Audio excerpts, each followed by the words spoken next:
I came to ISLS because it's a wonderful, creative community. I love interacting with the people here. It's my home. ISLS is the annual conference of the International Society of the Learning Sciences. I'm Keith Sawyer, and this is a special documentary episode of the Science of Learning podcast. I'm here to spend 4 days on the campus of the University of California, Irvine. That was Professor Anna Keune. She traveled here from the Technical University of Munich, Germany, and in just a few words, she captured something that many people at this conference feel. Almost 900 researchers are here from 38 countries. They're here to present their latest research, to discover new ideas, and to reconnect with colleagues they've known for years. But they also come for something less tangible, to spend a few days in a community of people who share a common purpose, to understand one of the most important questions we can ask: how do people learn? Well, I've been coming to ISLS for maybe over 20 years, and it's a great community to exchange ideas and get new ideas and get inspiration. That was the well-known learning scientist Sadhana Puntambekar from the University of Wisconsin. And like her, I've been coming to ISLS for almost 20 years. We come to ISLS every year to reconnect with friends and with colleagues who've become an important part of our professional lives. When you think about scientists, you imagine someone with a test tube or looking into a microscope late at night. You imagine a researcher working alone, but that's not the way science works. Look at what's going on in these videos I took at the conference. Every discovery builds on conversations with colleagues or questions from students, criticism, looking at things from different perspectives. This research field, the learning sciences, it's more collaborative than most because it's always been interdisciplinary. It brings together researchers from psychology, education, computer science, design, anthropology, artificial intelligence, many other disciplines. No single person has all the answers. Progress depends on bringing different perspectives together. The organizers of this conference are curators of intellectual events, like Maggie Dahn, a professor here at the University of California at Irvine.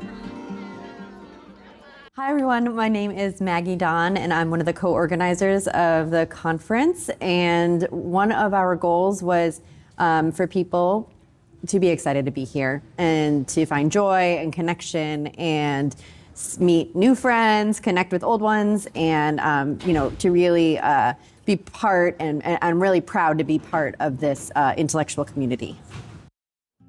Maggie Dahn said it really well. A conference is a lot more than a schedule of presentations. It's an intellectual community. It's an experience created by people whose work often goes unnoticed. Almost 900 researchers traveled here from 38 countries, and Maggie Dahn, Nicole Hoover, and a team of student volunteers welcomed them, answered questions, solved problems, helped every participant find a place. Their efforts created something much larger than a well-run event. They created the conditions for a community to come together. I came to ISLS to appreciate the plurality of education. There are practitioners here, there are researchers, academics, and I just love the plurality. At this conference, you're going to meet researchers from many different academic fields. There are cognitive psychologists, computer scientists, AI researchers, user interface designers, game researchers, and anthropologists. Each researcher has their own perspective on how people learn.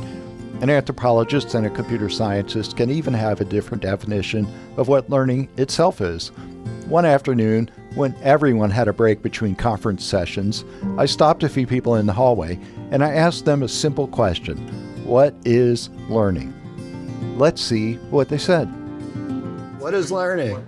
Learning is curiosity and exploration in community that leads to growth. Learning is a change in performance when you acquire knowledge, skills, and behaviors. Learning is being curious and growing. Learning is adapting your body's movement in new ways to fit the situation that you're in. The first ISLS conference was held in 1991 at Northwestern University. Researchers were beginning to realize that there was a need for a place to bring together an interdisciplinary group of scholars studying learning. Psychologists were studying memory, reasoning, and problem solving.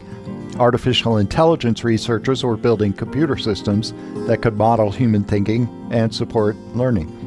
Ethnographic and sociocultural researchers were uncovering how people learned in homes and communities. Network designers were connecting students who created knowledge together. All of these different communities were starting to collaborate, and this gave rise to the new field known as the learning sciences. Few people have witnessed that history as closely as Janet Kolodner. Janet Kolodner. I was at the first ICLS. I've been, I think, at every first in the learning sciences history. The first ICLS had was all invited talks. It was in a lecture hall that held about 200, 300 people. We had 200, 250 people there. Maybe it was fewer than that. I don't know. And like, nobody ever dreamed it was going to become as big as it is now with, 1,200 people from around the world, 300 of them online, 900 of them here. With a society, we didn't have a society then, it was just a conference. We did have a journal. And that's also grown immensely since 1991 when it first came out. Since that first 1991 conference, the field and the community have dramatically grown. The Journal of the Learning Sciences was founded in 1991 with Janet Kolodner as the editor. In 2006, I edited and published the first comprehensive overview of the field, the Cambridge Handbook of the Learning Sciences, with 34 chapters that brought together contributions from many of the researchers who helped establish the field. I published updated new editions in 2014 and 2022 because of the rapid growth of the field and the new directions it's taken over the past 3 decades. Today, the Learning Sciences has thousands of researchers around the world. But even after all this growth, the essence of the field stays the same. It's still about interdisciplinarity and community. We still share a curiosity about learning. Community and connection is the heart of every conference.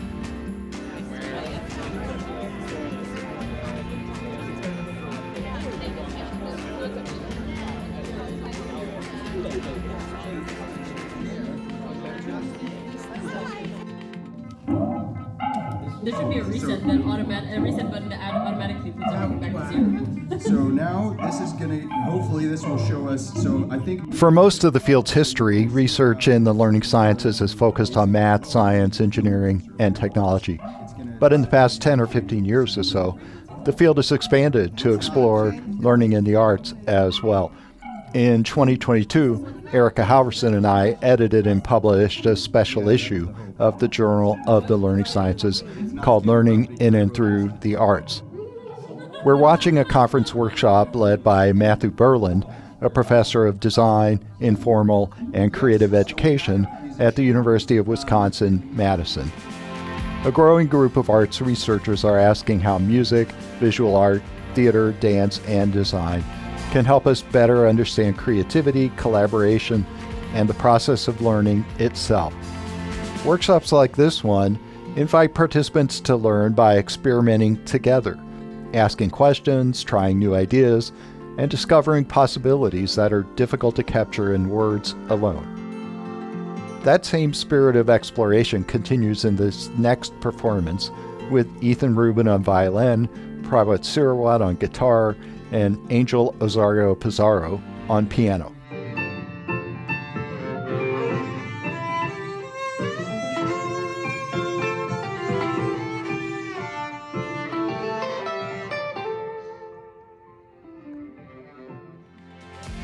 I've seen a wide variety of presentation styles at the conference: scientific talks, artistic performances, and creative designs. But we're all asking the same question: what is learning? I stopped a few more people in the hallway to ask them for their definitions. What is learning? Learning is creating, making, and reflecting. Learning is something emotional. We invest deeply in what we care about. Learning is a beneficial change that contributes to your success as a living organism. Learning is the updating of your model, whether it's mental or other, and having it change because of new knowledge. Why did you come to ISLS? I came to ISLS to connect with colleagues and learn about their most cutting-edge work. I came to ISLS to share my work and to learn from others when they share their work. It's my community.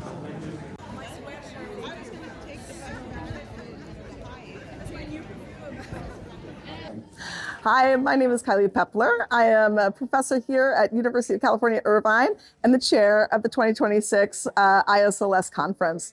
Our goals for the conference are really to bring the community together and spend some quality time and learn how we can partner with purpose for the 21st century.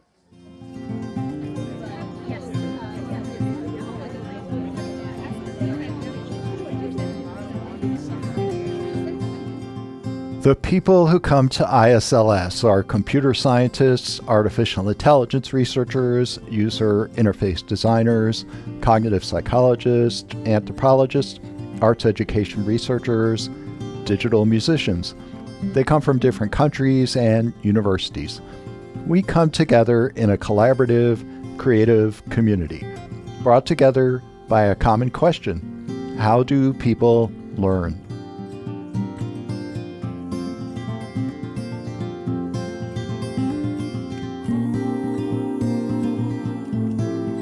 Now ISLS is coming to an end, but our conversations will continue through emails and online. We'll write books and articles together, and we'll collaborate on research grants. But being here in person is special. Every year, researchers from around the world come together to share ideas, challenge each other's thinking, and learn from one another. This conference is where new collaborations begin, old friendships are renewed, and our understanding of learning moves forward. The ideas we share here are going to shape new research. We're going to talk about them in our classrooms with our students.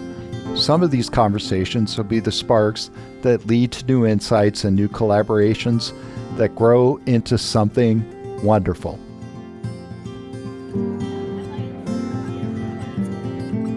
I'm Keith Sawyer, and this is the Science of Learning podcast. Thanks for watching this episode. If you've enjoyed it, I hope you'll subscribe to the channel. I'm going back to North Carolina. Now we're all taking off. Thanks for watching.